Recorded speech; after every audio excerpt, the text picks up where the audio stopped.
Hey guys, I'm Anna, and today I'm going to show you how to fix Barclaycard website not working. So first of all, you need to open up this webpage on your web browser and check Barclaycard server status. Sometimes it can happen due to server issues. In case you find a temporary outage, wait for some time and try again later. But if you experience no outage here and still encounter this issue, then you need to clear your browser cache. For instance, on Chrome, you simply need to hold down Ctrl, Shift, and Delete key on your keyboard.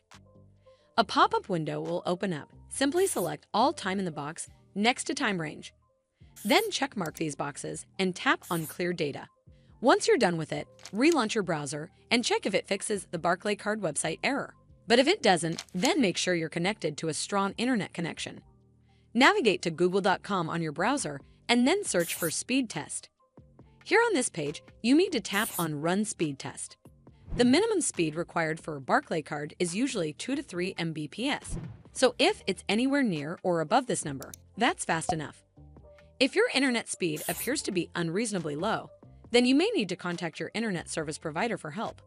This should fix the issue, but if it doesn't, then you need to contact Barclaycard customer support officials. Simply head over to the support section within the Barclaycard website to contact customer support officials. Hopefully, the Barclaycard customer representative will help you fix Barclaycard website not working issue.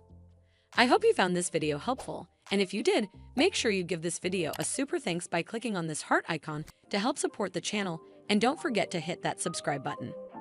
We'll see you in the next one.